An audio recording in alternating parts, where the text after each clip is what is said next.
Shalom, renungan malam seiman berjudul Kasih Karunia Membenarkan. Dan oleh kasih karunia telah dibenarkan dengan cuma-cuma karena penebusan dalam Kristus Yesus. Roma 3 ayat 24. Banyak diskusi mengenai kasih karunia, bahkan banyak pertentangan teologi mengenai kasih karunia yang terjadi di sepanjang zaman kekristenan. Namun satu hal yang tidak dapat dilalaikan ialah bahwa hanyalah kasih karunia yang menyelamatkan bagi orang yang berdosa.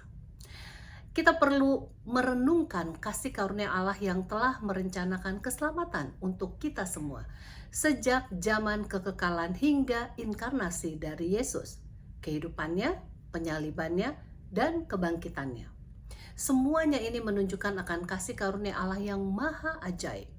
Yang sangat istimewa ialah bahwa melalui kasih karunia tersebut kita dibenarkan dan kita dapat menikmatinya dengan cuma-cuma, bukan oleh sebab usaha kita yang selalu menemui kegagalan.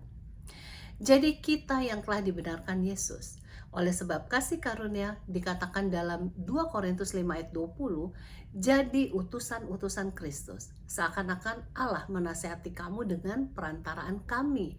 Dalam nama Kristus kami meminta kepadamu.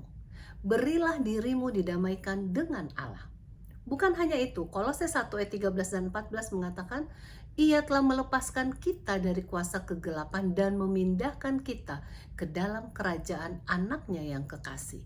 Di dalam Dia kita memiliki penebusan kita, yaitu pengampunan dosa.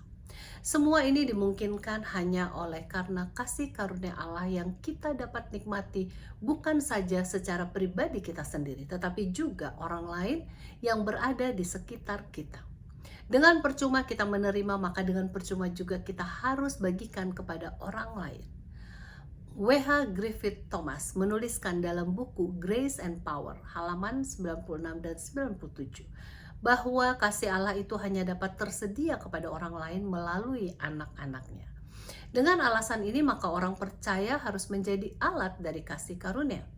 Kebenaran dibutuhkan untuk keselamatan, hiburan dibutuhkan untuk memberikan sukacita, kesucian dibutuhkan untuk suatu kehidupan. Semuanya disampaikan kepada orang lain melalui kehidupan kita sesuai dengan kasih Tuhan yang mereka lihat dalam kehidupan kita sebagai alat kasih karunia kepada orang lain.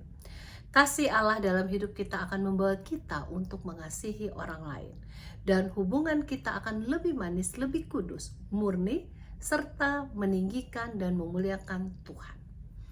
Tidak ada alat yang lebih ampuh dari kasih karunia dibandingkan dengan roh yang seperti Kristus. Kiranya kasih karunia-Nya bukan hanya sekedar teori saja bagi kita, melainkan menjadi pengalaman kita masing-masing yang akan menguntungkan kita dan orang di sekitar kita. Tuhan Yesus memberkati.